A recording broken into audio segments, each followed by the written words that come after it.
नमस्कार दोस्तों, सोनू जी के क्लास में आपका स्वागत है। आज हम जो करने जा रहे हैं वो हिंदी के क्वेश्चन है, जिसमें आपके सभी टॉपिक ले लिए, यानी कि जो मेन टॉपिक है हिंदी के, उसमें इस प्रश्नों के माध्यम से सारा टॉपिक है ले लिया गया है। ठीक है, ये जो आपके हिंदी के क्वेश्चन है या हिंदी का जो सब्जेक्ट है वो आपके हर एग्ज़ाम के अंदर आता है, चाहे आपका स्टेट लेवल का हो चाहे आपका सेंट्रल लेवल का हो। ठीक है, सभी के अंदर हिंदी अनिवार्य है, हिंदी आती ही है। ठीक है, इसमें मैंने क्या है, सभी टॉपिक के मेन टॉपिक है उसका सारा का सारा पर्सन के अंदर क्या ले लिया, मैंने पूरा सिलेबस ले लिया है। ठीक है, तो चलते हैं पहले क्वेश्चन की ओर। जिन स्वरों का उच्चारण करते समय, पहला क्वेश्चन है कि जिन स्वरों का उच्चारण करते समय मुख्य प्रबंध सा रहता है कहलाते हैं, क्या कहलाते हैं? अ विपरीत स्वर, ब स्वरित स्वर, त स आपका अर्धस्वरित स्वर और द आपका अर्धविपरीत स्वर। ठीक है, तो इसमें आपका सही आंसर क्या है वो कमेंट सेक्शन में बताइए। इसमें आपका जो सही आंसर है वो क्या है?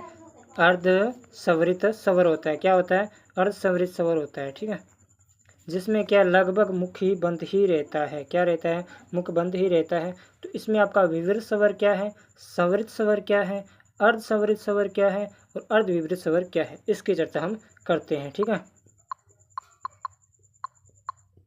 पहले देखो विवृत स्वर क्या होता है। क्लास बहुत लंबी चलेगी क्योंकि इसमें आपका सारा का सारा जितने भी हिंदी के मेन टॉपिक है वो सारा का सारा आ जाएगा। ठीक है, तो विवृत स्वर क्या होता है? जिसमें लग सभी पूरा यानी कि मुंह है वो पूरी तरह खुल जाता है। क्या खुल जाता है? मुंह है पूरी तरह खुल जाता है, उसे क्या कहा जाता है? विवृत स्वर कहा जाता है। विवृत स्वर के अंदर आपका कौन सा आता है? आ आता है। क्या आता है? आ जो स्वर होता है वो किसके अंदर आता है? आपका विवृत स्वर के अंदर आता है। और इनको जो विभाजन किया गया वो किसके आधार पर किया गया है? मुख के आधार पर किया, ध्यान रखना। ठीक है, और मैंने यहाँ पर लिख भी रखा है। ठीक है, मुख के आधार पर इसका वर्णन किया गया है कि मुख के आधार पर किस किस प्रकार से स्वर है उच्चारित होते हैं। ठीक है, तो विपरीत स्वर मैंने बता दिया, मुख क्या मतलब संपूर्ण खुलता है। ठीक है, पूरी तरह से मुख खुलता है, वो क्या कहलाता है? आपका विपरीत स्वर कहलाता है। उसके बाद में आता है आपका कौन सा? अर्धविपरीत स्वर। अर्धविपरीत स्वर क्या होता है? जिसमें क्या विपरीत की तुलना में क्या है? विपरीत की तुलना में क्या है?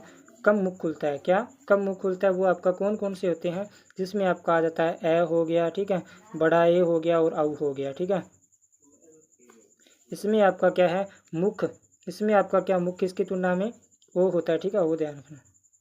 इसमें आपका क्या है? मुख है लगभग क्या है? विपरीत की तुलना में कम खुलता है। ठीक है, लगभग विपरीत की तुलना में कम खुलता है। उसके बाद में आपका आता है संवरित, जो क्या है? अर्ध विपरीत की तुलना में जिसमें मुख खुलता है, ठीक, कम खुलता है। और इसके अंदर आपका कौन सा आता है? ई हो गया, ऊ हो गया और ऊ हो गया। ठीक है, ये आते हैं। और उसके बाद में आपका अर्ध सवरित, जो क्या सवरित की तुलना में जिसमें मुख कम खुलता है, वो आ जाते हैं। इनके अलावा जितने भी शेष बचे हैं वो किसके अंदर आ जाते हैं? आपके अर्ध सवरित के अंदर आ जाते हैं। ठीक है, उसके बाद में आपका अगला क्वेश्चन है वो है कि असंगत बताइए। इसमें आपको असंगत बताना है जो इसमें शामिल नहीं किया, जिसको शामिल नहीं किया जा सकता है। ठीक है, या जिसमें असंगत है, इनमें से कौन सा ऐसा स्वर है जिनका मेल नहीं खाता है। ठीक है, तो इसमें आपका ऑप्शन ए है प्लुत स्वर, ए उ मैं। उसके बाद में आपका दीर्घ स्वर आ ई उ। उसके बाद में आपका लघु स्वर ए ई उ। उसके बाद में आपका आता अगर स्वर ए। ठीक है, तो इसमें आपको बताना है कि असंगत कौन सा है। बिल्कुल सही पहचाना आपने। जो आपका अगर स्वर है वो कौन सा है?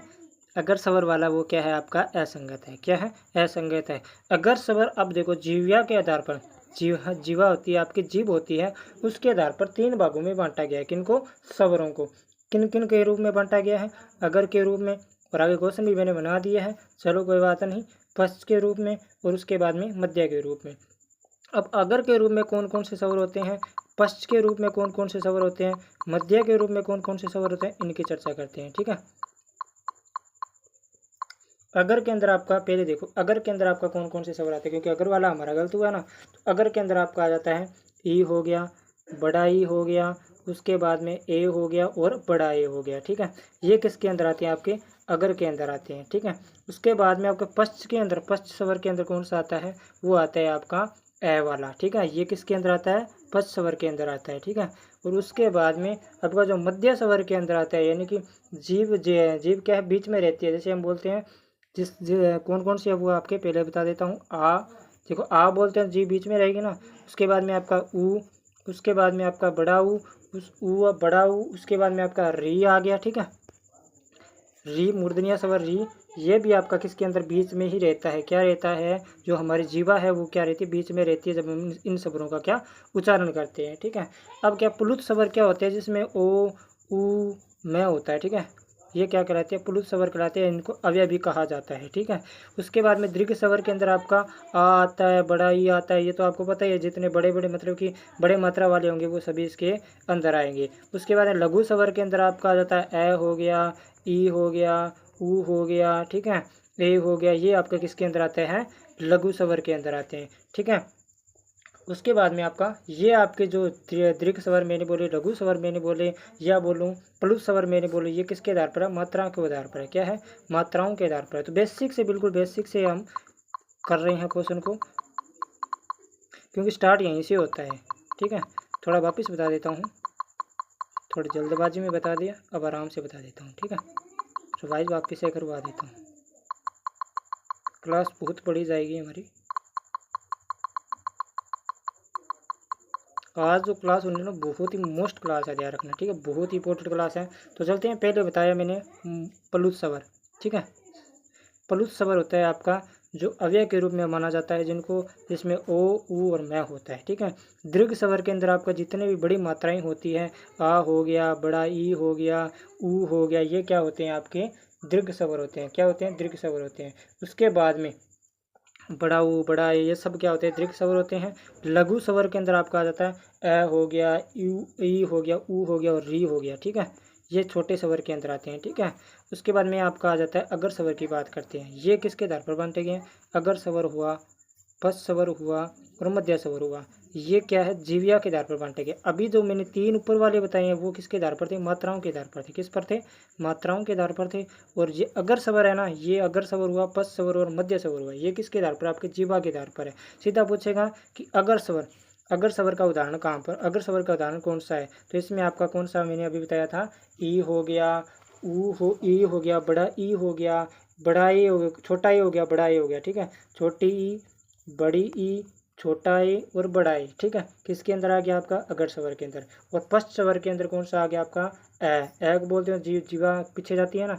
उसके बाद में आपका मध्य स्वर के अंदर कौन सा आ गया, आ ऊ री ओ आऊ, ठीक है, ये किसके अंदर, बड़ा ऊ, ध्यान, बड़ा ऊ, ये किसके अंदर आ गया, आपका मध्य स्वर के, यानी कि बीच के अंदर जीवा रहती है। आ के अंदर देखो, ओ के अंदर देखो, ऊ के अंदर देखो, री के अंदर देखो, ओ के अंदर देखो, बड़ा ओ के अंदर देखो, इसमें जीवा क्या रहती है, बीच में रहती है, ठीक है।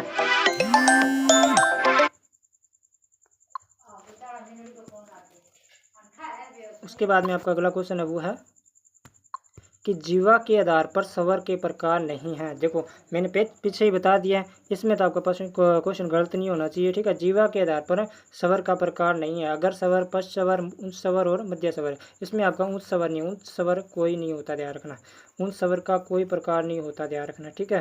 इसमें आपका मध्य स्वर हो गया, पश्च स्वर हो गया, अगर स्वर हो गया, जीवा के आधार पर तीन प्रकार होते हैं, ध्यान रखना, ठीक है।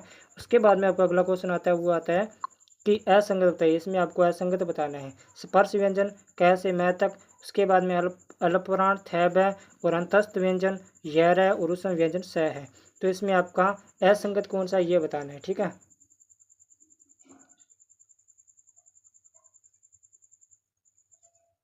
तो बताइए इसमें आपका स्पर्श व्यंजन देखो कौन सा होता है, स्पर्श व्यंजन क से लेकर मैं तक क्या कहलाते हैं, आपके स्पर्श व्यंजन कहलाते हैं, ठीक है, क्या कहलाते हैं, स्पर्श व्यंजन कहलाते हैं। उस अल्पप्राण कौन से कहलाते हैं, देखो अल्पप्राण आपका क्या है, असंगत है, क्या है, असंगत है। अल्पप्राण के अंदर क्या, तो जिसमें क्या हमारे प्राण है ना, यानी कि हमारी सांसें हैं वो थोड़ी सी कम कम चलती है, ठीक है, यानी पूरी पूरी तरह हम सांस नहीं लेते हैं। वो कौन कौन से आपके, प्रत्येक वर्ग का। अब ये व्यंजन के अंदर है, ध्यान रखना। स्वर के अंदर मैंने बता दिया आपको, स्वर के अंदर मैंने बता दिए हैं, अर्ध विवृत वाला बता दिया है। उसके बाद में मैंने आपको जीवा के आधार पर बता दिया, उसके बाद मैंने मुख के आधार पर बता दिया, ठीक है। अब हमारा व्यंजन वाला स्टार्ट है, ठीक है, व्यंजन वाला स्टार्ट है। स्पर्श व्यंजन किसे कहते हैं, उसके बाद आपको पूछेगा अंतस्थ व्यंजन का उदाहरण बताइए, अल्पप्राण का बताइए, महाप्राण का बताइए, स्वघोष का बताइए, अघोष का बताइए, सुक्त व्यंजन कौन से होते हैं, नासिकीय व्यंजन कौन से होते हैं, लुठित व्यंजन कौन से होते हैं, ठीक है। ये सब की चर्चा हम आराम से करेंगे धीरे धीरे, ठीक है, क्योंकि मैं पूरे बेसिक से लेकर जा रहा हूँ क्वेश्चन को, ताकि हमारा एक टॉपिक पूरी तरह से क्लियर हो जाए इन प्रश्नों के माध्यम से।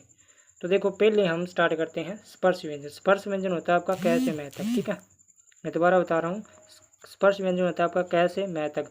और अलप प्राण होता है प्रत्येक वर्ण का पहला वर्ण, पहला, ठीक है। प्रत्येक वर्ग क्या होता है जिसमें आपके क से मैं तक जितने भी होते हैं ना, जैसे क वाला पाँचों, क में कितने होते हैं 5 व्यंजन है, क ख ग ड़, ये क्या होगा एक वर्ग हो गया। च के अंदर 5 हो गए, ये वर्ग हो गया। ट के अंदर 5 हो गए, ये वर्ग हो गया। त के अंदर 5 हो गए, ये वर्ग हो गया। और प के अंदर 5 हो गए, ये वर्ग हो गया, ठीक है। इसी प्रकार ये 5 वर्ग हो गए। उसके बाद में ये क्या हो गया आपके स्पर्श व्यंजन हो गए।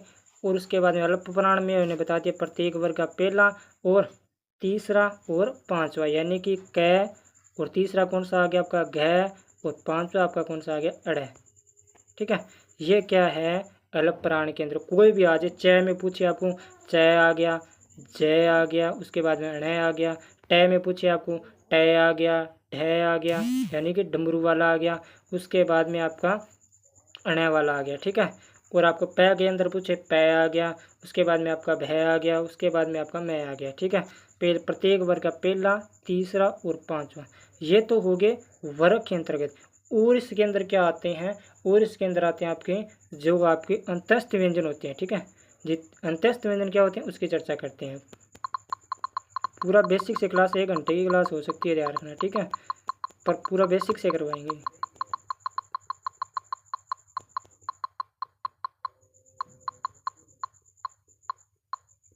अंतस्थ व्यंजन क्या होते हैं, अंतस्थ व्यंजन होते हैं यानी कि क से मैं तक, तो ये तो आपको मैंने बता दिया स्पर्श व्यंजन हो गए, ठीक है। उसके बाद के अंदर आपका य हो गया, र हो गया, ल हो गया, व हो गया, ये आपके क्या कहलाते हैं अंतस्थ व्यंजन कहलाते हैं। उत्सम व्यंजन आपके कौन से होते हैं, स हो गया, स हो गया, स हो गया, ठीक है, और है हो गया, ये क्या कहलाते हैं आपके उत्सम व्यंजन कहलाते हैं, ठीक है। तो अल्प प्राण मैंने बता दिया प्रत्येक वर्ग का पहला, तीसरा और पांचवा ध्यान रखना। और सभी अंतस्थ व्यंजन यानी कि य र ल व, ठीक है, ये आपके क्या कहलाते हैं। ये शब्द आ जाए तो समझ लेना, आपको ये व्यंजन आ जाए तो समझ लेना कहीं भी वो कौन सा होगा, इसमें अल्प प्राण दिया हो तो अल्प प्राण होगा, ठीक है। अंतस्थ व्यंजन में आपको मैंने बता दिया कि अंतस्थ व्यंजन के अंदर आपका य र ल व होता है, उत्सम व्यंजन के अंदर आपका स है होता है, ठीक है। उसके बाद में आपका सघोष वर्ण क्या होता है, संघोष व्यंजन क्या होता है, इसकी भी चर्चा कर लेते हैं। सघोष व्यंजन होता है जिसमें आपको क्या है पूरा जोड़ लगाना पड़ता है, ठीक है, यानी कि पूरी तरह से जोश भरा हुआ बोलना पड़ता है, ठीक है। तो इसमें आपका कौन सा होता है प्रत्येक वर्ग का दूसरा, ठीक है, तीसरा और चौथा, ठीक है। प्रत्येक वर्ग का दूसरा, तीसरा, चौथा और पांचवा, सॉरी तीसरा, चौथा और पांचवा, मेरी थोड़ा मिस्टेक बता दी, तीसरा, चौथा और पांचवा ध्यान रखना, ठीक है, याद आ गया, तीसरा, चौथा और पांचवा ध्यान रखना, ठीक है। अब आपको दोबारा थोड़ा बता देता, ठीक है। सघोष क्या होता है, सघोष पहले सघोष देखो क्या होता है। सघोष होता है जिसमें आपको पूरा जोश लगाना पड़ता है, ठीक है। तो इसमें आपका हो गया तीसरा, चौथा और पांचवा, कौन सा तीसरा, चौथा, पांचवा में आपका कौन सा हो गया सघोष हो गया, यानी कि पूरा अब घ बोलोगे, फिर घ बोलोगे, फिर अढ़ बोलोगे, तो कितना जोश लग रहा है ना। तो ये आपका क्या हो गए सघोष व्यंजन हो गए। अघोष कौन से हो गए जो बच गया वो पहला, दूसरा, क ख वाला, क ख देखो कितना सरल बोला, क ख, ख ख, च छ, ट ठ, त थ, ये क्या है आपके अघोष, यानी कि इसमें इतना जोश नहीं लगता, ठीक है। उसके बाद में आपका कौन सा आता है सुक्त व्यंजन आते हैं। कौन से आते हैं सुक्त व्यंजन आते हैं। सुक्त व्यंजन क्या होते हैं, सुक्त व्यंजन होते हैं जो क्या दो वर्णों से बनते हैं, ठीक है, दो वर्णों से बनते हैं वो क्या कहलाते हैं आपके सुक्त व्यंजन कहलाते हैं। जिसमें आपका हो गया देखो श बोलते हैं, जिसको श बोलते हैं वो आपका किससे बनता है क और श से बनता है, ठीक है। त्रय बोलते हैं वो आपका तय और र से बनते हैं, ठीक है। उसके बाद जय बोलते हैं, ठीक है, ये ज्ञ नहीं होता, ये जय होता है, ध्यान रखना, जय और न से बनकर बनता है, ठीक है। ज्ञ होता है, ज्ञ नहीं बोलते, इसको जय बोलते हैं, ठीक है। तो अभी देखो आपके सारा का सारा जितना भी व्यंजन से संबंधित था वो कंप्लीट हो गया है, ठीक है। यानी कि मैंने आपको सुक्त व्यंजन बता दिए, उसके बाद अल्पप्राण बता दिए, सघोष बता दिए, अघोष बता दिए, स्पर्श बता दिए, अंतस्थ व्यंजन बता दिए, उत्सम व्यंजन बता दिए। उसके बाद में आपका और भी बता देता हूँ, ठीक है। तो अब देखो उत्क्षिप्त व्यंजन कौन से होते हैं आपके, कौन से उत्क्षिप्त व्यंजन, पूरा क्लियर करवा देंगे, टाइम लगेगा तो लगेगा, मेन टॉपिक उसका पूरा करवा देंगे, बाकी बच गया तो उसके बाद में करवाएंगे, यानी कि जब हम पूरी गहराई से करवाएंगे, जब पूरा मतलब क्या पूरा लेक्चर देंगे, यानी कि पूरा लिख कर पूरा नोट्स के रूप में जब हमें तैयारी करवाएंगे, तब इसका पूरा ध्यान कराएंगे। अब तो टेस्ट के माध्यम से हो रहा है, यानी कि आपके प्रश्नों के माध्यम से हो रहा है, तो बेसिक मैं लगभग बता रहा हूँ सारा, ठीक है। तो उत्क्षेप लगभग मैंने सारा ही बता दिया इसके अंदर आपका। तो उत्क्षिप्त व्यंजन कौन से होते हैं, जिसके पीछे नीचे क्या नुक्ता लगा होता है, ठीक है। क्या नुक्ता लगा होता है, अड़ा हो गया आपका, डय हो गया, ठीक है, डय हो गया, जिसके नीचे क्या लगा होता है, अरबी भाषा में नुक्ता कहते हैं इसको, ये नुक्ता लगा होता है, ठीक है। वो आपके कौन से होते हैं, उत्क्षिप्त व्यंजन होते हैं। उसके बाद में आपका जो नासिकीय व्यंजन होते हैं वो क्यों कौन से होते हैं आपके, जितने भी पीछे वाले प्रत्येक वर्ग का जो पीछे वाला होता है ना, अड़ा हो गया, न हो गया, न मैं हो गया, ये सब क्या होते हैं आपके अंतस्थ नासिकीय व्यंजन होती है, ठीक है। हम न बोलते हैं तो नाक से आवाज़ निकलती है ना। उसके बाद में पार्श्विक व्यंजन, ठीक है, वो कौन सा होता है आपका, लय होता है, यानी जिसमें जीभ क्या होती है, एकदम पलटा सा मारती है, ठीक है, फुरने लगती है, फिरने इस प्रकार घूमने से लगती है, तो वो आपका कौन सा हो गया, पार्श्विक व्यंजन हो गया। उसके बाद लुंठित व्यंजन, लुंठित व्यंजन आपका कौन सा होता है, रे वाला होता है। और कंठ्य व्यंजन कौन सा होता है आपका, क से लेकर मैं तक होता है, कौन सा, क से लेकर मैं तक, सॉरी क वर्ग होता है ना पूरा, क वर्ग वो होता है आपका कंठा व्यंजन, ठीक है। उसके बाद में च वाला हो गया आपका कौन सा, तालव्य व्यंजन। और ट वाला आपका कौन सा हो गया, मूर्धन्य व्यंजन। और उसके बाद में आपका त वाला कौन सा हो गया, दंत्य व्यंजन। और प वाला आपका कौन सा हो गया, ओष्ठ व्यंजन, ठीक है। अब मैंने पूरा क्लियर व्यंजन वाला पूरा बता दिया, ठीक है। अब आगे चलते हैं, अगला क्वेश्चन है वो है हमारा कि निम्नलिखित में से स्वर संधि नहीं है, इनमें से कौन सी संधि स्वर संधि नहीं है। अ रविंद्र, ब सप्तऋषि, स विधायक, द मनोज। इसमें आपका सही आंसर है वो है आपका मनोज, मन प्लस जय। ये किसका उदाहरण है, ये विसर्ग संधि का उदाहरण तैयार रखना, ठीक है। स्वर संधि कितने प्रकार होते हैं, 5 प्रकार होते हैं। कौन कौन से होते हैं उसकी भी चर्चा करते हैं, थोड़ा जल्दी में करेंगे, ठीक है।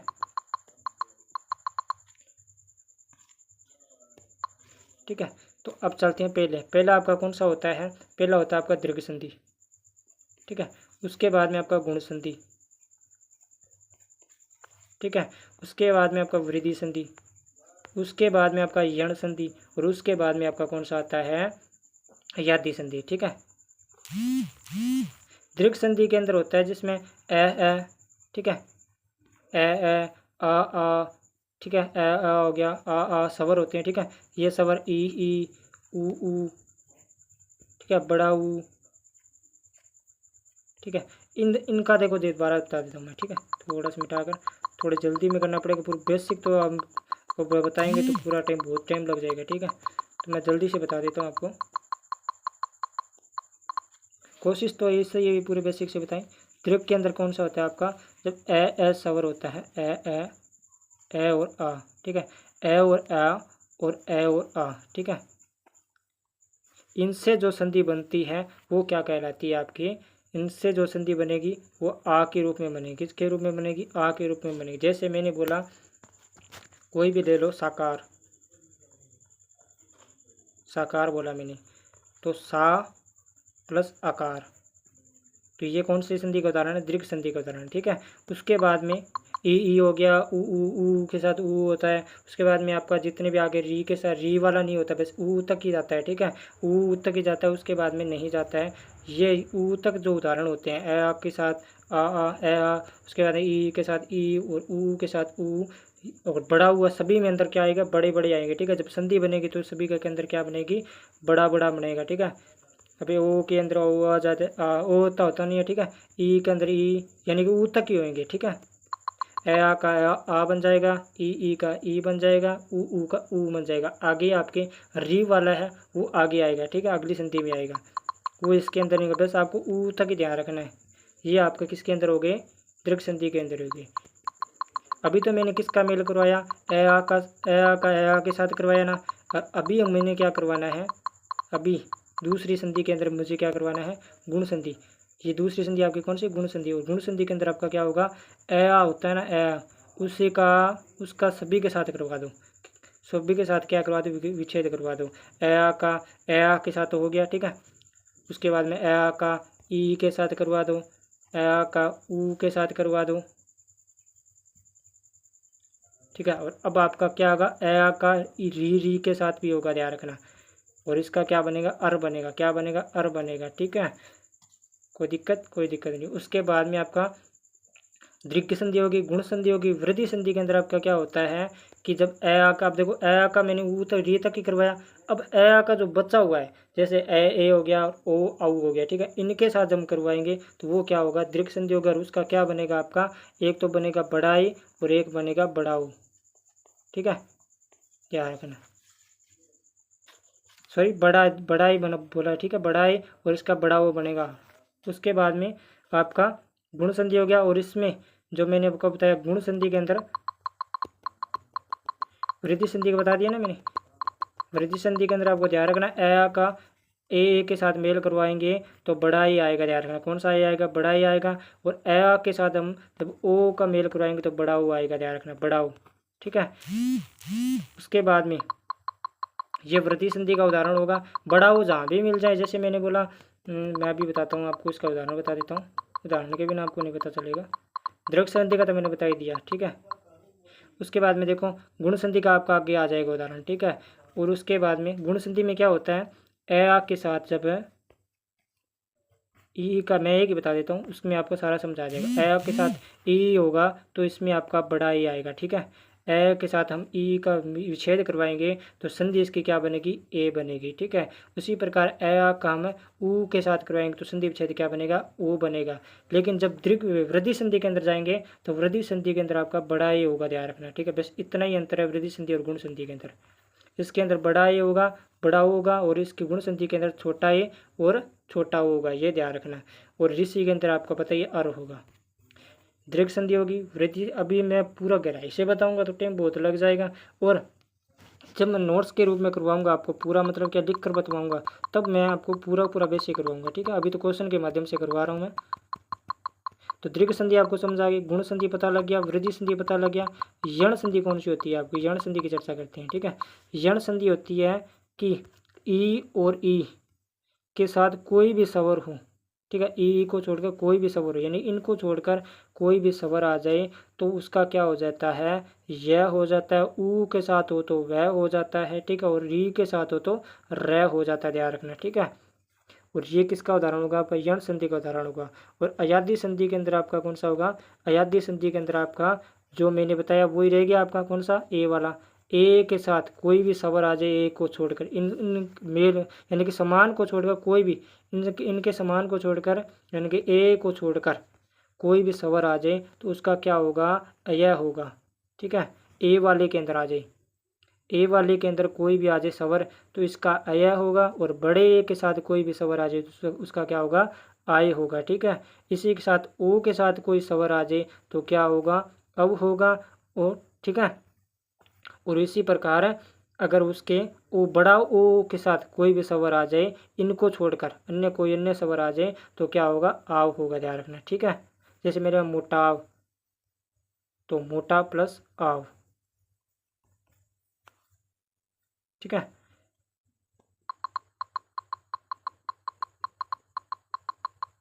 थोड़ा मोटाव वाला गलत है मेरा, सही, बिल्कुल सही सही। ठीक है, मैं दोबारा बताता हूँ, थोड़ा मोटाव वाला। ठीक है, मोटावा वाला। देखो मो टापा बोल दिया मैंने। ठीक है, मो प्लस टापा, तो ये देखो आ की बार आ गई ना, तो मो पहले शुरुआत में आ गया। ठीक है, और उसके बाद में आपका आपा वाला आ गया। ठीक है, मोटाव बोल दो, आव आ गया। ठीक है, मोटाव, मो प्लस टाव, तो आव आ गया ना, मोटाव। तो ये इस प्रकार होगा। ठीक है, उसके बाद में आपका देखो वृद्धि संधि का उदाहरण आ गया, यण संधि का बता दिया, अयादी संधि का बता दिया।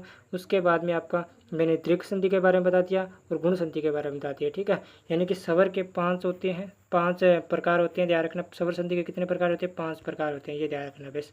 उसके बाद में आपको दीर्घ संधि का ध्यान रखना है कि इनमें सारा क्या होगा, यू ऊ तक जाएगा पहले, तो ये ध्यान रखना कि ऊ से ऊ का मेल करवाया जाएगा। ठीक है, बस यहाँ तक जाएगा और उसका बड़ा ऊ होगा। दीर्घ संधि का ध्यान रखना, बड़ा होगा। ठीक है, बड़ी मात्राएं होगी सभी के अंदर, सिर्फ ऊ तक।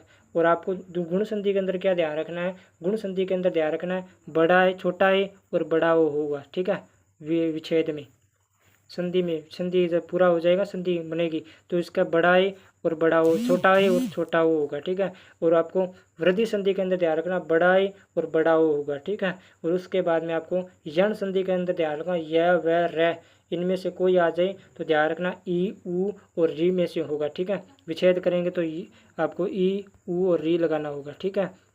और उसी प्रकार अयाद्य संधि में ओ यानी कि अय जब हम संधि में देखेंगे अय आ रहा है या आ अब आ रहा है या आव आ रहा है या आई आ रहा है तो हमें पता चल जाए किसकी संधि का उदाहरण है, वृद्धि संधि का उदाहरण, ठीक है। क्लास बहुत बड़ी जाने लगी है, थोड़ा सा स्पीड करना पड़ेगा। अब आता है महेश्वर। महेश्वर की संधि का उदाहरण जल्दी जल्दी से बता दीजिए। गुण संधि, जड़ संधि, अयादि संधि, वृद्धि संधि, व्यंजन संधि। तो ये किसका उदाहरण है? महेश्वर। महा प्लस ईश्वर किसका उदाहरण है? अभी मैंने बताया गुण संधि का उदाहरण है, ध्यान रखना किसका उदाहरण है? गुण संधि का उदाहरण है। तो संधि आपकी पूरी तरह कंप्लीट करवा दिया। व्यंजन संधि किन परिभाषिक शब्दावली का प्रयोग किया जाता है? इसमें आपका आदेश का किया जाता है, आगम का किया जाता है, लोप का किया जाता है या उपयुक्त सभी का किया जाता है। तो इसमें आपका जो सही आंसर क्या है वो है आपका उपयुक्त सभी। आदेश क्या होता है? जब क्या है हम विच्छेद करते समय कोई नया शब्द आ जाता है, जैसे मैंने बोला संस्कृत, संस्कृत के अंदर आपको सम प्लस कृत होता है, ठीक है। तो ये तो क्या, मैं सारा बता दे दूंगा। ये तो क्या है आपका, क्या है? आगम, ठीक है। मैं का आगम हुआ है। उसके बाद में लोप हो जाएगा। अभी देखो मैंने बना दिया संस्कृत, अब मैं का लोप हो गया ना, तो ये क्या हो गया? लोप हो गया। उसके बाद में आ क्या आ गया आपका? स आ गया ना, कौन सा? हलंत स वाला आ गया, तो आगम, सॉरी आगम हो गया। दोबारा देखो,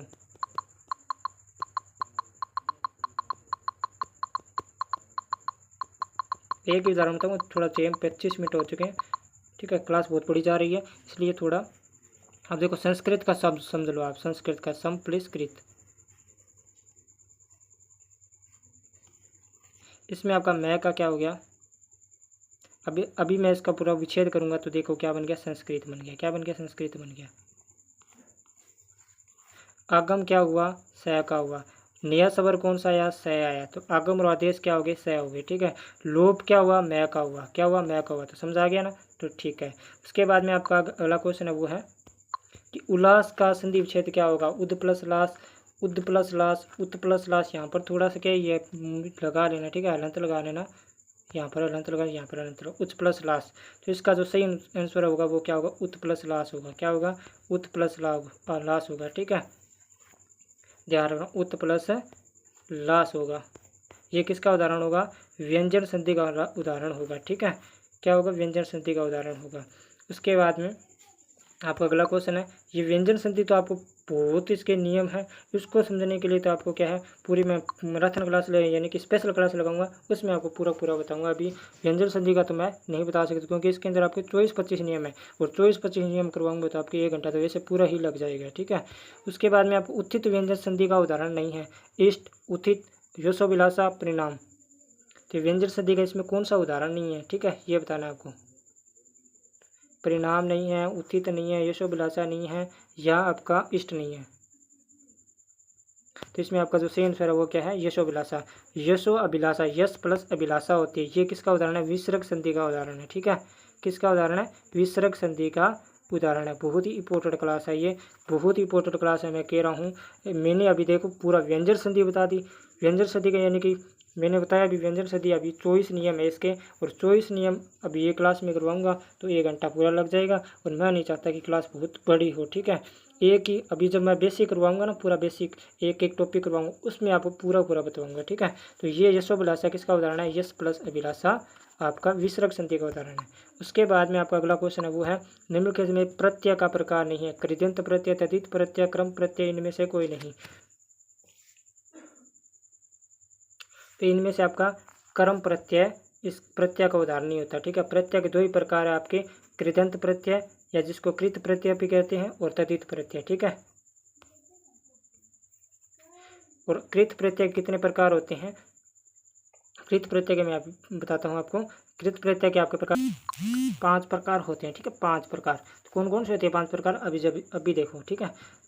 थोड़ा सा क्या है, मुझे लग रहा है कि क्लास बहुत बड़ी जाएगी, चलो कोई बात नहीं, जाएगी तो जाएगी। तो तो जल्दी जल्दी देख ही लेते हैं। मेरा मन कर रहा है कि आपको ज़्यादा से ज़्यादा बताऊँ, ठीक है। ये मन नहीं कर रहा कि भाई जल्दी जल्दी प्रश्न कंप्लीट करवाऊँ, ठीक है। तो ध्यान रखो। अब कृत या कृदंत प्रत्यय के 5 प्रकार होते हैं। कौन कौन से होते हैं उसकी चर्चा करते हैं। पहला होता है, मैं जल्दी से करवाऊंगा, थोड़ा समझ लेना, ठीक है। कृतवाच्य प्रत्यय, उसके बाद में आपका आ जाता है क्रमवाचक प्रत्यय, उसके बाद में आपका कर्णवाचक प्रत्यय, उसके बाद में आपका भाववाचक प्रत्यय, और उसके बाद में आपका क्रियाबोधक प्रत्यय। इसकी सभी की विस्तृत चर्चा करूंगा मैं। आपको बेसिक क्लास करवाऊंगा जो आपकी होगी लगभग 23 तारीख के बाद होगी, ध्यान रखना, ठीक है। 23 तारीख के बाद में मैं पूरा बेसिक करूँगा, तभी मैं इसका पूरा विवरण बताऊंगा, ठीक है। तो ध्यान रखना है। उसके बाद में आपका तद्धित प्रत्यय कितने प्रकार होते हैं उसकी चर्चा करते हैं। तद्धित प्रत्यय के भी आपके कितने प्रकार होते हैं? 5 प्रकार होते हैं। कौन कौन से होते हैं? वो होता है, पहला होता है वही कृत्यवाचक प्रत्यय, भाववाचक प्रत्यय, उसके बाद में आपका आ जाता है संबंधवाचक प्रत्यय, उसके बाद में आपका आ जाता है अपत्यय संतान बोधक प्रत्यय, और उसके बाद में आपका ऊंता हिंता लघुतावाचक प्रत्यय। अब आपको बताना है कि कृत प्रत्यय क्या होता है और तद्धित प्रत्यय क्या होता है, ये जल्दी जल्दी बताइए आप, ठीक है। इतने मैं इसको मिटा देता हूँ, फिर आपको जल्दी जल्दी उसके बारे में भी बता देता हूँ।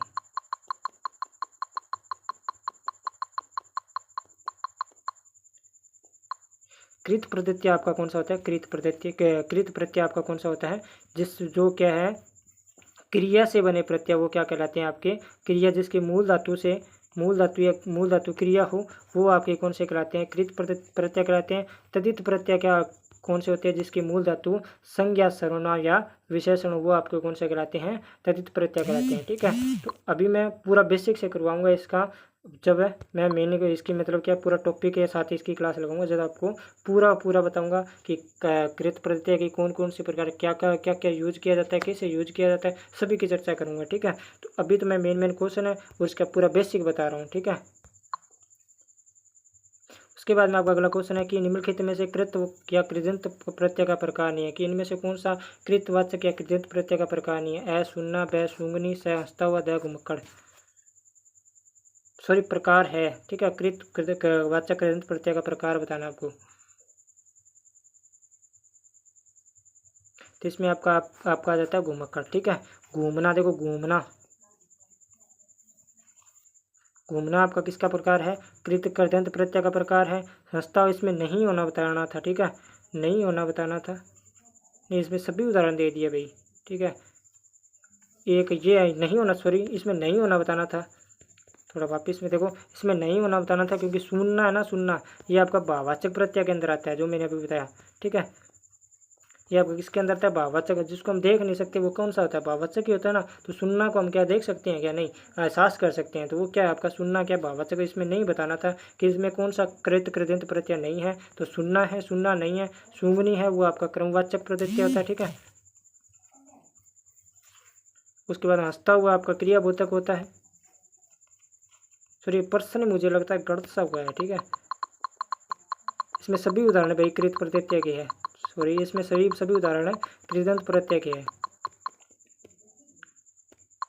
पर्सन थोड़ा दोबारा देखते हैं कि कृतवाचक कृदंत प्रत्यय का प्रकार, सॉरी ठीक है, घुमक्कड़ सही है आपका, घुमक्कड़ ही है, थोड़ा नहीं मिस्टेक सा हो गया, घुमक्कड़ ही है आपका। कृत पूछा है आपको, कृतवाचक पूछा है, कृतवाचक कृदंत प्रत्यय का प्रकार कौन सा है? इसमें आपका घुमक्कड़ बिल्कुल सही है, क्योंकि घूमना, घूम प्लस अक्कड़, घुमक्कड़ एक व्यक्ति का क्या करवा रहा है? एहसास करवा रहा है, यानी कि व्यक्ति का बोध करवाए, वो कौन सा होता है? आपका कृतवाचक होता है, ठीक है। और जो भाव का बोध करे वो आपका कौन सा होता है? भाववाचक कृत प्रत्यय होता है। जैसे सुनना, सुन का मैंने सुनना क्या एक प्रकार की क्रिया है। और सुनाई क्या आती है आपकी? सुनाई में आपका क्या हो जाता है? भाववाचक प्रत्यय हो जाता है। इसी प्रकार सूंघना क्या एक प्रकार की क्रिया है, और सूंघना के साथ नी प्रत्यय जोड़ दिया जाता है, तो क्या बन जाता है आपका? क्रमवाचक प्रत्यय बन जाता है। और क्रियाबोधक हंसता हुआ, जाता हुआ, खाता हुआ, पीता हुआ, जो भी आपको हुआ शब्द आ जाए वो ध्यान रखना क्रियाबोधक प्रत्यय होता है, ठीक है। थोड़ा मैं मिस्टेक हो गया था प्रश्न के अंदर, यहाँ पर आपको कृतवाचक कृदंत प्रत्यय पूछा है, ठीक है। तो कृत में जितने भी यानी कर्ता के नाम हो, कर्ता से संबंधित हो, वो आपके क्या होंगे? कृतवाचक कृदंत प्रत्यय होंगे, ठीक है। उसके बाद में आपका अगला क्वेश्चन है वो है कि तद्धित प्रत्यय का प्रकार नहीं है। कृतवाचक तद्धित प्रत्यय, उंतावाचक तद्धित प्रत्यय, संतानबोधक तद्धित प्रत्यय और कर्णवाचक तद्धित प्रत्यय।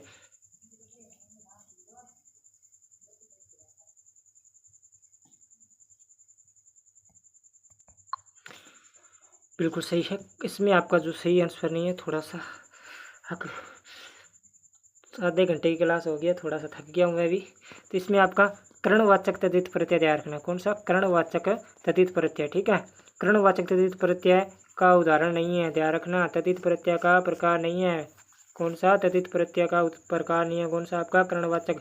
कर्णवाचक किसके अंदर आता है? आपका कृत प्रत्यय के अंदर आता है। जैसे मैंने बोला बेलना, किसी चीज़ को बेलते हैं ना, बेलना, और बेलना का मैंने क्या बना दिया? बेलनी। तो ये क्या हो गया? क्रिया से बना है ना, तो ये आपका क्या है? कर्णवाचक प्रत्यय में से कर्णवाचक ध्यान रखना किसके अंदर आता है? आपका कृत प्रत्यय के अंदर आता है। उसके बाद में आपका अगला क्वेश्चन है, और ये तीनों क्या आपके तद्धित प्रत्यय के अंदर है। उसके बाद में आपका अगला क्वेश्चन है वो है कि निम्नलिखित में से तद्धित प्रत्यय का उदाहरण नहीं है। दयालु, पालकी, बेईमानी, बबुआ। बाजी वाह, क्या क्या क्या क्या क्वेश्चन है। तो इसमें आपका कौन सा नहीं है? दयालु। दयालु भी सही है, सॉरी, दयालु भी सही है, आपका तद्धित प्रत्यय है। इसमें आपका पालकी भी सही है, पालक का बन गया पालकी। और इसमें आपका बेईमान का भी सही है, बेईमानी।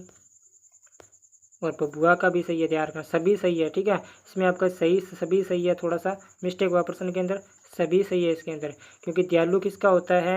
दयालु होता है दया, विशेषण से बना। दया क्या होती है? विशेषण होता है। और दया प्लस आलू, दयालु। उसके बाद पालक, पालक ध्यान रखना। पालक, पालक क्या है? संज्ञा। और पालकी क्या हो गई? इसका प्रत्यय हो गया, ठीक है। बेईमान, बेईमान भी क्या होता है? विशेषण, या बहुत बेईमान है। और बेईमानी क्या हो गया? प्रत्यय, ठीक है। बबुआ, बबुआ में आपका कौन सा हो गया? उनता हिंतावाचक। जैसे बाबू, बाबू का क्या हो गया? बबुआ। क्या हो गया? बबुआ। ये क्या होता है? ऊंता हिंतावाचक, यानी कि बड़ी चीज का छोटी चीज के रूप में। जैसे मैंने बोला पूड़ा, पूड़ा का क्या हो गया? पुड़िया। ये क्या हो गया? ऊंता हिंतावाचक, ठीक है। उसके बाद में आपका अगला क्वेश्चन है वो है ये कि निम्नलिखित में संतान बोधक प्रतीत प्रत्यय है। वेरी इंपॉर्टेंट क्वेश्चन है ये, यहाँ से क्वेश्चन बनते हैं संतान बोधक में से, ध्यान रखना। अ जानकी, ब शुद्धि, स प्रिया, द मानवी। वाह जी वाह, वेरी इंपॉर्टेंट क्वेश्चन आया तो मज़ा आ गया, ठीक है। आज पूरा बेसिक से क्वेश्चन करवाई है मैंने। जितने भी मैंने आज तक क्लास लगाई उसमें बेसिक से क्वेश्चन नहीं करवाए हैं, लेकिन आज मैंने पूरे बेसिक से क्वेश्चन करवाए हैं। और जल्दी से जल्दी बताइए कि करंट अफेयर्स की मेरी क्लास किसने लगवाई है, ठीक है। करंट अफेयर्स की जो मैंने मार्च अप्रैल की राजस्थान के लेवल के अंदर करवाई है, वो किस किसने देखी है, ठीक है। जरूर देखना, बहुत इंपॉर्टेंट क्लास है पीटीटी के लिए स्पेशल। स्पेशल वहाँ से क्वेश्चन आएगा, ठीक है। तो वो एक बार से और बोल दो जय भीम, ताकि हमारी थकान दूर हो जाए। जय भीम, जय भीम, ठीक है। तो निम्नलिखित में संतान बोधक तद्धित प्रत्यय है। अ जानकी, ब शुद्धि, स प्रिया, द मानवी। जल्दी जल्दी। तो इसमें आपका तद्धित प्रत्यय कौन सा है? कौन सा है? जल्दी बताओ जल्दी। इसमें आपका ऑप्शन है ए जनक प्लस ई जानकी, कुंती प्लस ई कुंती प्लस ई कौंतेय बनता है। क्या बनता है? कौंतेय बनता है, ध्यान रखना, ठीक है। उसके बाद में आपका कौंतेय हो गया। कोई पांडव, पांडु प्लस ए हो गया, पांडु के साथ ए जोड़ते तो पांडव। ये क्या है? आपका संतान होती है, यानी कि एक का वंश दूसरे वंश से संबंधित, तो वो क्या कहलाते हैं? आपके क्या कहलाते हैं? उनका संतान बोधक प्रत्यय कहलाते हैं, ठीक है। एक वंश से संबंधित हो, या जिसके पुत्री पुत्री कहलाए, जैसे जनक की पुत्री होगी, ये संतान होगी कौन? जानकी। जिसकी संतान कहलाए उसके नाम पर वो क्या कहलाता है? आपका संतान बोधक प्रत्यय कहलाता है, ठीक है। पूरा बेसिक से करवाएंगे तो स्पेशल क्लास लगाएंगे, ठीक है। अभी तो मैंने मतलब क्या है बता दिया भी, कौन सा तद्धित प्रत्यय होता है, कौन सा कृत प्रत्यय होता है, कितने प्रकार होते हैं, ठीक है। बिल्कुल बेसिक से वो बता दिए, मेन बातें वो मैंने बता दिए, ठीक है। अब पूरा बताऊंगा तो आपको 3-4 घंटे 2 घंटे लग जाते हैं, ठीक है, क्योंकि फिर टाइम भी ज़्यादा लगेगा, और आप इतने में मुझे पता पूरी तरह बोर हो जाओगे। निम्नलिखित में से उपसर्ग का प्रकार है। Very important question. हिंदी उपसर्ग, संस्कृत उपसर्ग, विदेशी उपसर्ग, उपरोक्त सभी। तो इसमें आपका जो सही आंसर है वो क्या है? उपरोक्त सभी। थोड़ी जल्दबाजी में क्लास लगाई जा रही है, ध्यान रखना, कोई बात नहीं, क्योंकि क्वेश्चन है आपके 45 और टाइम भी आपका 1 घंटा हो जाएगा, ध्यान रखना। इसलिए मैं थोड़ा क्या है जल्दी जल्दी से करवा रहा हूँ। तो इसके अंदर आपका हिंदी उपसर्ग के अंदर आपका कौन सा आता है? ध्यान रखना, ए हो गया, अन हो गया, ऊ हो गया, ठीक है, उन हो गया, बे विला हो गया, दो ती चो पंच, जितने भी होते हैं ये, दो ती हो गया, चू हो गया, दो ती चो पंच, ये सब क्या आते हैं? हिंदी उपसर्ग होते हैं। संस्कृत के अंदर आपके ध्यान रखना, प्रति हो गया, परा हो गया, अद हो गया, दी हो गया, अनु, अपी, अब, अभी, अब, आ, ये सब क्या होते हैं? संस्कृत के होते हैं। विदेशी के अंदर आपको ध्यान रखना है, अभी भाषा के होते हैं, फारसी के होते हैं बे दर्द थोड़ी कम कर दो, फीस ला देंगे सर हम, ठीक है। इस प्रकार से एक ट्रिक है, वो मैं पूरा बेसिक से करवाऊंगा जब आपको हिंदी की जब मैं टॉपिक वाइज जब मैं आपको क्लास लगाऊंगा, ठीक है। तो अभी तो मैंने बता दिया आपको कि कौन से अरबी भाषा के होते हैं, कौन से संस्कृत के होते हैं। थोड़ा बात आराम से और बता देता हूँ, ठीक है। जल्दबाजी में लगा रहा हूँ तो क्लास में थोड़ी सी मिस्टेक तो होगी भाई, ठीक है। हिंदी उपसर्ग के अंदर आपको मैंने बता दिया, दो आ जाए, ती आ जाए, ती आ जाए, चो आ जाए, पंच आ जाए, ठीक है।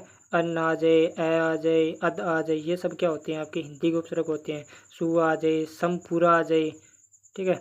उसके बाद में आपके संस्कृत के अंदर आपके आ जाते हैं अद, अदि, अनु, अभी, अब आ, ये संस्कृत के अंदर। विदेशी के अंदर आपके क्या आ जाते हैं, आपके अरबी भाषा की बात करूँ तो बे आ गया, बिला आ गया, बद आ गया, ठीक है। ये संस्कृत आपके अरबी के हैं, ध्यान रखना, ठीक है। उसके बाद में आपका अगला क्वेश्चन है, यानी कि आगे मैं ज़्यादा बताऊंगा, अंग्रेजी के बताऊंगा कि इंग्लिश के अंदर भी होती हैं। जैसे मैं बताऊं आपको, मैनेजर हो गया, डिप्टी इंस्पेक्टर हो गया, ये आपके किसके अंदर है, अंग्रेजी शब्द के अंदर आते हैं, ठीक है। उपसर्ग, बहुत उपसर्ग हैं, उसकी मैं पूरी चर्चा करूंगा जब बेसिक क्लास लगाऊंगा। अभी तो मैं बता दिया अभी कौन कौन से उपसर्ग होते हैं, कितने उपसर्ग और कितने प्रकार होते हैं उपसर्ग के, और जिन जो मैंने ये तीनों बताए उसके तीनों के अर्थ बता दिए, तीनों के प्रकार बता दिए भी कौन कौन से किस किस के अंदर आते हैं, ठीक है। उसके बाद में आपका अगला क्वेश्चन है, वो है निम्नलिखित में से संस्कृत उपसर्ग से संबंध नहीं है, यानी कि संस्कृत उपसर्ग से संबंधित नहीं है, कौन सा नहीं है शब्द, से ये संस्कृत से संबंधित शब्द नहीं है, बताना आपको कि निम्नलिखित में से संस्कृत उपसर्ग से संबंधित शब्द नहीं है। पति प्लस आचार, अभी बताया मैंने, प्रति प्लस लोम, निर प्लस आकार, अन प्लस दिकार, एक नहीं बताया मैंने और सभी बता दिया है। इसमें आपका जो सही आंसर है वो है आपका द। अन्न जो आता है वो किसके अंदर आता है, भूमि में, अभी मैंने बताया वो आता है आपका हिंदी के अंदर, और ये तीनों आपके आते हैं, नीर, निस, दूर, दूस, ये सब किसके अंदर आते हैं, आपके संस्कृत उपसर्ग के अंदर आते हैं। वेरी इंपॉर्टेंट क्वेश्चन है। उसके बाद में आपका अगला क्वेश्चन है कि निम्नलिखित में से हिंदी उपसर्ग नहीं है, कि इनमें से कौन सा हिंदी का उपसर्ग नहीं है। आकाश, अध्यापक, 49, उपयुक्त सभी। तो इसमें आपको पता है कि ब वाला नहीं है, ब वाला आपका क्या है, अदि, जहाँ पर आ जाए वो कौन सा होता है, आपका संस्कृत उपसर्ग होता है। कौन सा संस्कृत उपसर्ग होता है, ध्यान रखना। उसके बाद में आपका अगला क्वेश्चन है वो है कि निम्नलिखित में से कौन सा उपसर्ग नहीं है, बदौलत, कपूत, प्रपेट, षड्यंत्र, कौन सा उपसर्ग नहीं है इसमें, जल्दी जल्दी बताओ। जी हाँ, इसमें आपका षड्यंत्र नहीं है, सट प्लस यंत्र, ये क्या है, व्यंजन संधि है, ये कोई उपसर्ग नहीं है, ध्यान रखना। इस प्रकार भी क्वेश्चन बहुत बारी पूछे जाते हैं कि इनमें से कौन सा उपसर्ग नहीं है, आप कंफ्यूज हो जाते हो, तो कंफ्यूज नहीं होना है, ध्यान रखना, ठीक है।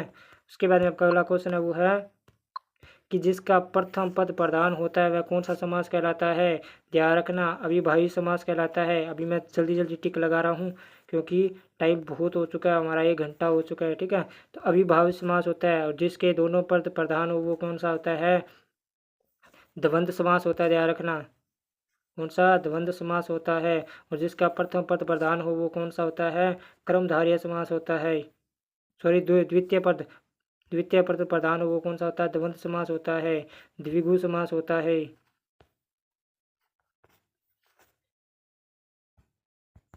चलते हैं अगले क्वेश्चन की ओर। अगला क्वेश्चन है हमारा कि नीलोत्पल है, तो समझ आ गया ना, वो थोड़ा वापस बता देता हूँ मैं आपको कि आपको क्रमधारय थोड़ा सा टाइम लगेगा तो लगेगा भाई, क्या इलाज है।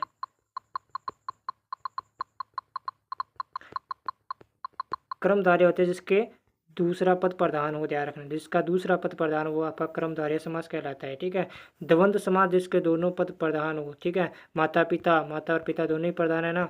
अविभाज्य समास क्या होता है, जिसमें पहला पद प्रधान हो, ध्यान रखना, एकमात्र ये अविभाज्य समास है जिसका प्रथम पद प्रधान है, ठीक है। उसके बाद द्विगु कौन सा होता है, जिसका दूसरा पद प्रधान हो, तो क्रमधारय, द्विगु और तत्पुरुष जिसके दोनों पद पर दूसरा पद प्रधान होता है, ध्यान रखना।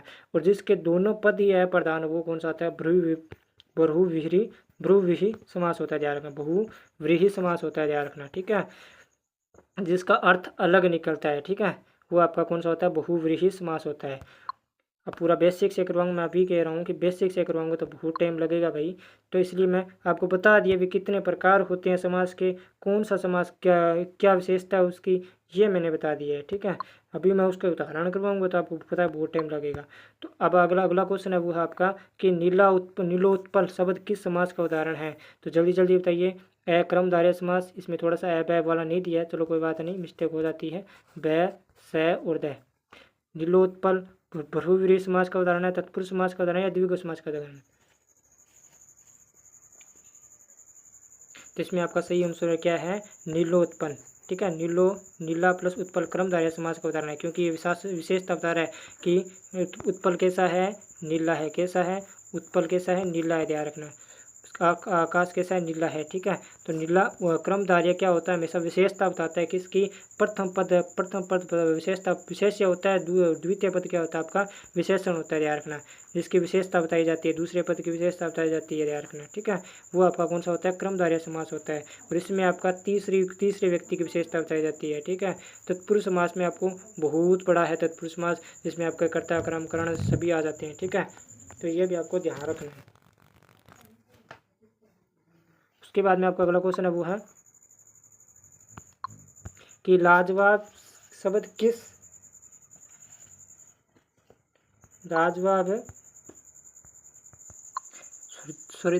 लाजवाब शब्द किस समास से संबंधित है। क्रमधारय समास। दोस्तों लेट चली गई, इसी कारण क्या थोड़ा दिक्कत हो रही है, मच्छर बहुत है, परेशान कर रहे हैं बार बार। दोस्तों अभी लाइट आ गई है, ठीक है। तो लाजवाब शब्द किस समास से संबंधित है। क्रमधारय व तत्पुरुष सैद्वंद और दया आपका आ जाता है द्विगु समास। तो ला प्लस जवाब जिसका कोई जवाब नहीं, ध्यान रखना किस समास का उदाहरण है। अभी विशेषता बता दी है, जिसका कोई जवाब नहीं। अगर आपको दे दे वहाँ पर अव्ययभावी समास और क्रमधारय समास ना दे तो आपको अभिभावी समास देना करना है। अगर दोनों आ जाए तो ध्यान रखना क्रमधारय और अभिभावी समास अव्ययभाव समास दोनों में से क्रमधारय समास को टिक करना है, ठीक है। अब पहली बात है दोनों आएंगे नहीं, दोनों आएंगे तो गलत माना जाएगा प्रश्न, ध्यान रखना है, ठीक है। तो लाजवाब का आपको ध्यान रखना है, अभिभावी समास भी होता है और क्रमधारय समास भी होता है। ये एक प्रकार का क्या अपवाद है, इसी कारण मैंने यहाँ पर इस क्वेश्चन में लिया है, ठीक है। उसके बाद में आपका अगला क्वेश्चन है कि राम ने पत्र लिखा, रेखांकित शब्द में कौन सा कारक है, जल्दी जल्दी बताइए। कर्म कारक, व्याकरण कारक, से अपदान कारक, द कर्ता कारक। तो इसमें आपका कौन सा है, कर्ता कारक, ध्यान रखना, ठीक है। कारक कितने प्रकार करते हैं तो एक बार ट्रिक बता देता हूँ मैं जल्दी जल्दी से, ठीक है। कर्ता ने कर्म को करण से संप्रदान के लिए अपदान से संबंध का अधिकरण में, जल्दी जल्दी देखना, अधिकरण में संबोधन का की री, ठीक है। संबंध का अधिकरण में, संबंध ध्यान रखना, संबंध का की के अधिकरण में संबोधन हे हरि ओ, ये इसकी क्या विभक्ति है, ध्यान रखना। एक बार और बोलता हूँ, कर्ता ने, देख लेना, कर्ता ने कर्म को करण से संप्रदान के लिए अपदान से अलग होने के लिए, अपदान से, कर्ता ने कर्म को करण से संप्रदान के लिए अपदान से अधिकरण में संबंध का अधिकरण में संबोधन हे अर्यो, ध्यान रखना, ठीक है।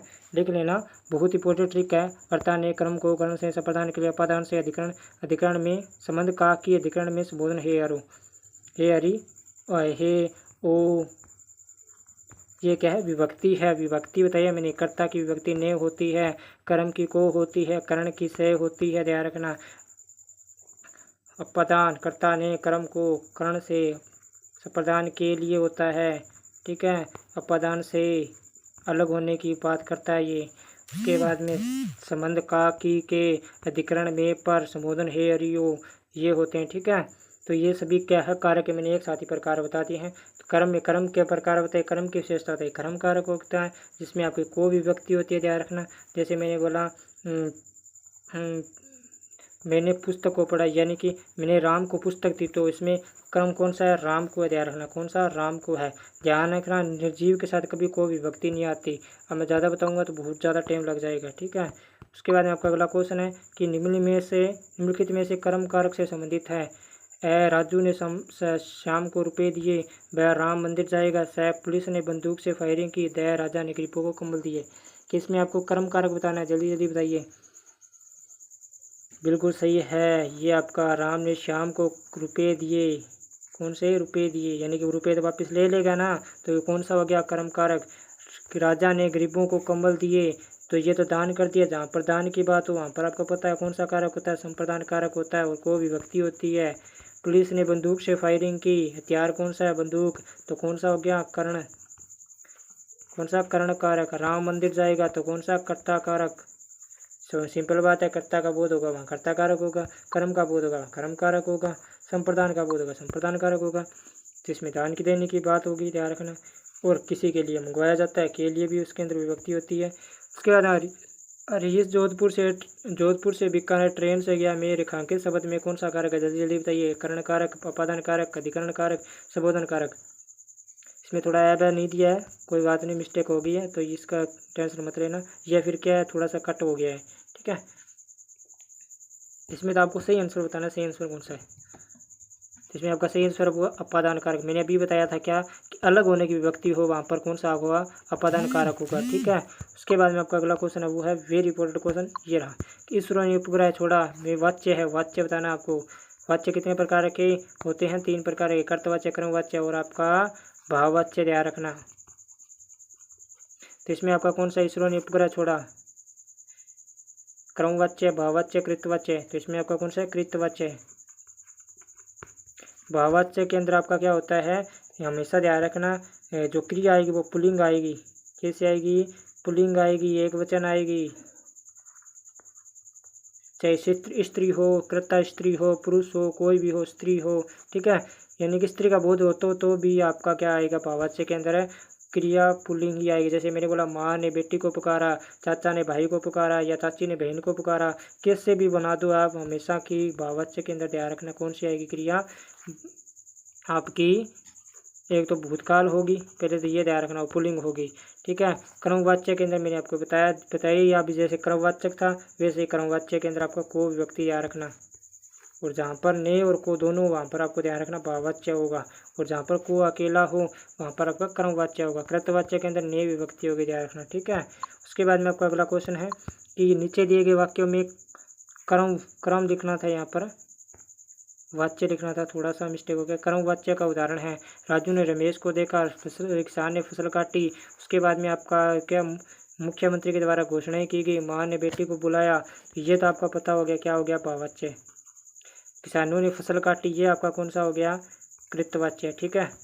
और राजू ने रमेश को देखा, ये आपका कौन सा हो गया, राजू ने रमेश को देखा, मैंने अभी बताया भाववाच्य। कौन सा, भाववाच्य, क्योंकि इसके अंदर कर्ता और कर्म के दोनों के अंदर विभक्ति है, वो आपका कौन सा होगा, भाववाच्य।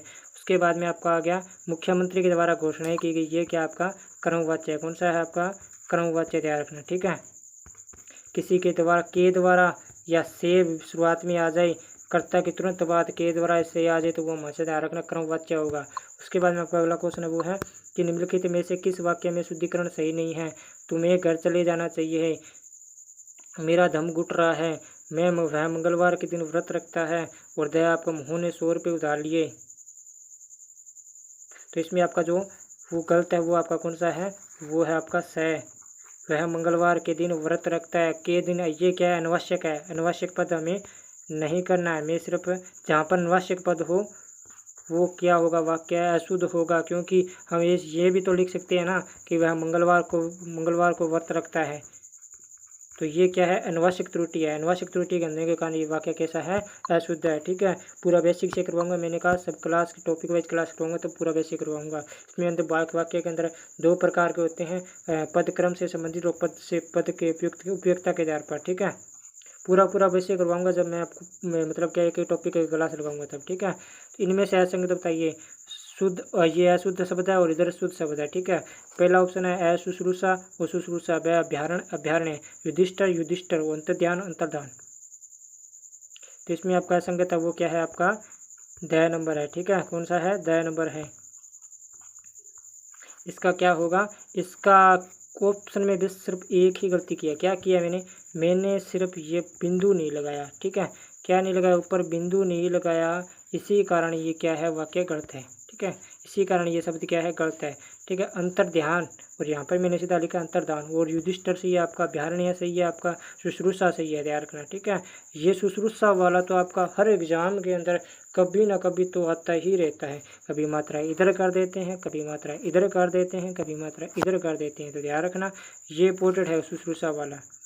उसके बाद में आपका अगला क्वेश्चन है वो है कि निम्नलिखित में से तत्सम शब्द नहीं है। क्षत्रिय, कपाट, प्रौढ़, जम, तत्सम शब्द संस्कृत का शब्द नहीं है, जल्दी जल्दी बताइए। इसमें आपका द, जम, यम होता है संस्कृत का शब्द। ठीक है, ध्यान रखना। उसके बाद में आपका अगला क्वेश्चन है वो है, अब थोड़ा जल्दी करवाना पड़ेगा दोस्तों, 1 घंटे की क्लास हो गई है और आपको पूरा बेसिक देखना है, तो मैं 23 तारीख के बाद में करवाना जा रहा हूँ। ठीक है, यानी कि पहले मैं करवाऊंगा आपको जीके, जीके करने के बाद में हिंदी भी चलेगी, जीके भी चलेगा, मैथ भी चलेगी, रीजनिंग भी, सभी क्लासेस चलेगी। और एक ज़रूरी सूचना ये है कि अभी या तो कल आ सकती है, परसों आ सकती है, आपकी रीजनिंग की स्पेशल क्लास आएगी जो आपके पीटीटी के लिए बहुत ही इंपॉर्टेंट होगी। ठीक है, इसी प्रकार वहाँ पर क्वेश्चन करवाए जाएंगे, जिस प्रकार हिंदी में करवा रहा हूँ वैसे ही वहाँ पर करवाए जाएंगे। तो निम्नलिखित में से देश भाषा का शब्द है ए, जलेबी, ब, खिड़की, स, आवारा, द, सप्टिक। तो इसमें आपका ऑप्शन है आवारा। आवारा क्या होता है आपका देश भाषा का, यानी कि क्षेत्रीय भाषा में बोले आवारा है, तू तो आवारा है, तू तो कोई काम का नहीं है। ठीक है, तो वो कौन सा आपका देश भाषा का शब्द है। सप्टिक आपका किस भाषा का शब्द है, तत्सम भाषा का शब्द है। खिड़की आपका, ध्यान रखना, खिड़की आपका किसका, विदेशी भाषा का शब्द है, ध्यान रखना। ठीक है, पुर्तगाली भाषा का शब्द है। जलेबी, ध्यान रखना, फारसी भाषा का शब्द है। उसके बाद में अगला क्वेश्चन है वो है आपका कि सर्वनाम किस प्रकार का शब्द है, विकारी या विकारी है, वह दोनों, इनमें से कोई नहीं। तो सर्वनाम आपका किस प्रकार का शब्द है, विकारी शब्द है, ध्यान रखना है। ठीक है, जो कर्म वचन काल कारक के अनुसार बदल जाए वो क्या कहलाते हैं, लिंग वचन काल कारक के अनुसार बदले वो क्या कहलाते हैं आपके, विकारी, और जो नहीं बदले वो क्या कहलाते हैं, अविकारी शब्द कहलाते हैं, ध्यान रखना। ठीक है, तो इसमें आपका व दोनों मत कर देना, इनमें से कोई मत कर देना, इसमें आपका विकारी शब्द होगा, ध्यान रखना। ठीक है, सर्वनाम को कैसे शब्द है, विकारी शब्द। उसके बाद मनुष्य से देव दुखी रहता है, रेखा के शब्द में कौन सी संज्ञा है, जातिवाचक, भाववाचक, व्यक्तिवाचक, समूहवाचक। तो दुखी क्या है, दुखी, दुखी को देख सकते हैं क्या, नहीं ना, तो ये आपका कौन सा है, भाववाचक संज्ञा। कौन सी संज्ञा है, भाववाचक संज्ञा, ध्यान रखना। उसके बाद में अगला क्वेश्चन है वो है आपका कि यह घर मेरा है, रेखा के शब्द में कौन सा विकारी है, निश्चयवाचक सर्वनाम, संकेतवाचक विशेषण, उसके बाद में पुरुषवाचक सर्वनाम या उपयुक्त सभी। तो इसमें आपका कौन सा संकेतवाचक है, ध्यान रखना। ठीक है,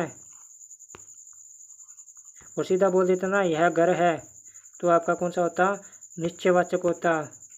और यह मेरा घर है, तो आपका कौन सा होता, पुरुषवाचक होता। ठीक है, क्योंकि ये पुरुष का बोध करवा रहा है। उसके बाद में आपका अगला क्वेश्चन है कि जयपुरी लहंगा विश्व प्रसिद्ध है, रेखांकित शब्द में कौन सा विशेषण है, व्यक्तिवाचक विशेषण, भाववाचक विशेषण, गुणवाचक विशेषण, परिणामवाचक विशेषण, परिमाणवाचक विशेषण, जल्दी जल्दी बताइए। तो जयपुरी लहंगा आपका कौन सा है, व्यक्तिवाचक विशेषण है। किसका बनाया है, जयपुर। संज्ञा का क्या बनाया है हमने, संज्ञा का हमने व्यक्तिवाचक बनाया है, तो जयपुरी बन गया। रियल जोड़ने के बाद क्या बन जाता है, व्यक्तिवाचक। बहुत ही इंपॉर्टेंट विशेषण है ये पूरा बेसिक करवाएंगे हम, टेंशन मत लो। उसके बाद में आपका अगला क्वेश्चन है कि राधा मंदिर गई तो थी लेकिन वापस नहीं आई, रेखा के शब्द में कौन सा अव्यय है, जल्दी जल्दी बताइए। समुद्र बोधक अव्यय, समुच्चय बोधक अव्यय, विषम बोधक अव्यय, इनमें से कोई नहीं। तो इसमें आपका सही आंसर है वो क्या है, समुच्चय बोधक अव्यय, वेरी इंपॉर्टेंट है। कौन सा है, समुच्चय बोधक अव्यय है। समुच्चय बोधक अव्यय क्या होता है, समुच्चय बोधक अव्यय में दो वाक्यों को जोड़ा जाता है, ध्यान रखना। किसको, दो वाक्यों को जोड़ा जाता है। और संबंध बोधक में दो वाक्यों को, छोटे छोटे वाक्यों को जोड़ा जाता है, दो शब्दों को जोड़ा जाता है, दो पदों को जोड़ा जाता है, ध्यान रखना। विषमय बोधक में हाय, हे, अरे, ये क्या है, विषमय बोधक शब्द है, ध्यान रखना। ठीक है, और ये सब क्या होते हैं, अविकारी होते हैं, ये भी ध्यान रखना। उसके बाद में आपका अगला क्वेश्चन है वो है कि रोगी की सेवा करना रेखांकित में समानार्थक शब्द होगा। शुश्रूषा, समानार्थक, समान अर्थ क्या है इसका, शुश्रूषा, पथ्य, पाथ्य, उपयुक्त सभी। इसमें आपका जो सही आंसर है वो क्या है आपका, शुश्रूषा। वेरी इंपॉर्टेंट क्वेश्चन है ये भी। तो रोगी की सेवा करना क्या कहलाता है, शुश्रूषा कहलाता है। उसके बाद में अगला क्वेश्चन है वो है कि निम्नलिखित में से कौन सा शब्द विक्रम सही नहीं है, यानी कि इनका क्रम सही नहीं है, ध्यान रखना, क्रम सही नहीं है। ये बताना है आपको। अविलंब सहारा, अविलंब सहारा, और आपका उसके बाद में अविलंब शिगर, अनावर्त ना दोहराया हुआ, अनावर्त ना ढका हुआ। ये आपकी क्या है, शब्द युग्म में ध्यान रखना, ठीक है। शब्द युग्म तक पहुंच चुके हैं हम, शब्द युग्म है, ठीक है। अविलंब का सहारा, अविलंब का शिगर, अनावर्त का न दोहराया हुआ, अनावर्त का न ढका हुआ, पत्य का संतान और पत्य का परहेज, और इनमें से कोई नहीं। तो आपका जो सही आंसर है वो क्या है, इनमें से कोई नहीं है। अविलंब का सहारा होता है, विलंब का शिगर होता है, अनावर्त का न दोहराया होता है और अनावर्त का न ढका हुआ होता है, पत्य का संतान होता है और पत्य का क्या होता है, परहेज होता है, ध्यान रखना। ये भी बहुत इंपॉर्टेंट क्वेश्चन है। उसके बाद में आपका आता है, निम्न में से कौन सा विलोम शब्द का विलोम, ये बताना है, ठीक है। निम्नलिखित में कौन सा विलोम का शब्द सही नहीं है। अपेक्षा, उपेक्षा, गौरव, लाघव, महीन, मोटा, शोहरत, इज्जत। तो इसमें आपका जो तय है वो आपका सही नहीं है। शोहरत का क्या होता है, बदनामी होती है, ध्यान रखना, ठीक है। उसके बाद में आपका अगला क्वेश्चन है वो है कि सहोदरा, भगिनी, सहगर्भिणी किस पर्यायवाची शब्द है, किसके पर्यायवाची। अ पत्नी, प स्त्री, स बहन, द माता। तो इसमें आपका जो सही आंसर है वो क्या है, आपका स बहन। क्लास बहुत बुरी गई भाई, मैं सोते सोते रह गया, 1 घंटे की क्लास हो चुकी है। उसके बाद में आदेश जो निश्चित अवधि तक लागू हो, रेखांकित वाक्य का सार्थक शब्द होगा। अध्यादेश, अधिनियम, अधिसूचना, अनुस्मारक। आदेश जो निश्चित अवधि तक लागू हो क्या कहलाते हैं, जल्दी जल्दी बताइए। तो इसमें आपका जो सही आंसर है वो क्या है, अध्यादेश, ठीक है। सरकार द्वारा घोषित की गई या सूचना क्या होती है, आपकी अधिसूचना। विधायिका द्वारा पारित नियम, अधिनियम। दिए गए पत्र का अनुस्मरण, अनुस्मारक होता है, ध्यान रखना, ठीक है। स्मरण करना अनुस्मारक होता है। उसके बाद में आपका आता है, इनमें से कौन सा असंगत है। विपस्सा, प्राप्त करने की तीव्र इच्छा। चिकित्सा, कार्य करने की इच्छा। जिज्ञासा, मारने की इच्छा। जिज्ञासा होता है आत्महत्या करने की इच्छा। इसमें आपका जिज्ञासा क्या है, गलत है, ध्यान रखना, ठीक है। जिज्ञासा इसका नहीं होता है, ये ध्यान रखना। उसके बाद में अगला क्वेश्चन है वो है, दोस्तों बड़ी क्लास उड़ गया, मैं पूरा नहीं बता सकता आपको बेसिक, ठीक है। पूरा बेसिक बताऊंगा, अभी आपको बहुत टाइम, 1.5 घंटा लग जाएगा। मैंने जो मेन थे उसके बता दिए, इसको इन लोगों को तो आपको रटना ही पड़ेगा। जैसे मैंने पीछे बताया, ये एकल शब्द थे, ठीक है। ये एकल शब्द है, इनको तो आपको रटना पड़ेगा, इनमें आपको समझाने की कोई बात नहीं है। मुहावरे क्या समझाएं आपको, मुहावरे तो आपको अपने आप ही आते हैं। लोककृति का क्या समझाएं, ये तो अपने आप कर लोगे थे, ठीक है, कर लोगे आप। उसके बाद यहाँ पर कागजी घोड़े दौड़ने का मुहावरा अर्थ है बहुत बड़ा अफसर होना, रिश्वत लेना, बहुत पत्र व्यवहार करना, बहुत पढ़ा लिखा होना। तो इसमें आपका जो सही आंसर क्या है, बहुत पत्र व्यवहार करना। कागजी घोड़े दौड़ने का मुहावरा अर्थ क्या है, बहुत पत्र व्यवहार करना। उसके बाद में आपका चलता है कि जैसी तेरी कोमरी वैसे मेरे गीत। लोकगीति का अर्थ है बुरे के साथ बुरा करना, बड़ी अपनी बड़ाई स्वयं करना, कम ज़्यादा करना, जैसी मजदूरी वैसा काम करना। इसके अंदर आपका ऑप्शन सही क्या है, जैसी मजदूरी वैसा काम करना, बहुत इंपॉर्टेंट है। उसके बाद में आपका अगला क्वेश्चन है वो है, ये देखो यहाँ से क्वेश्चन आता है, हर एग्जाम के अंदर आता है। ये 2 क्वेश्चन है ना, बहुत इंपॉर्टेंट क्वेश्चन है। निम्नलिखित में से कौन सा सही सम्मिलित नहीं है। एफिडेविट, शपथ पत्र, कॉन्टीजेंसिस, सचित व्यय, डिप्यूशन, प्रतिनियुक्ति, एक्स ऑफिशियो, पदेन। इसमें आपका कॉन्टीजेंस आपका गलत है। कॉन्टीजेंस का क्या होता है, आपका आकस्मिक व्यय होता है, ध्यान रखना। क्या होता है, आकस्मिक व्यय होता है, बहुत ही इंपॉर्टेंट है। ये चीज़ बहुत इंपॉर्टेंट है, ये तो आती है हर एग्जाम के अंदर। उसके बाद में निम्नलिखित में से सही सम्मिलित नहीं है। फ्राइट, भाड़ा, ग्रेस पीरियड, अनुस्मारक, होस्ट, अतिथि, जुरिस्डिक्शन, अधिकार क्षेत्र। जल्दी जल्दी बताइए। ये आप ही बताएंगे, ठीक है। मैं पहले कह रहा हूँ, ये आपके लिए छोड़ा है। अगर मैं बता सकता हूँ तो 2 मिनट में बता दूँ, पर नहीं, आप इतने क्वेश्चन मैंने करवाए तो आप एक क्वेश्चन का उत्तर तो पक्का दो भाई, ठीक है।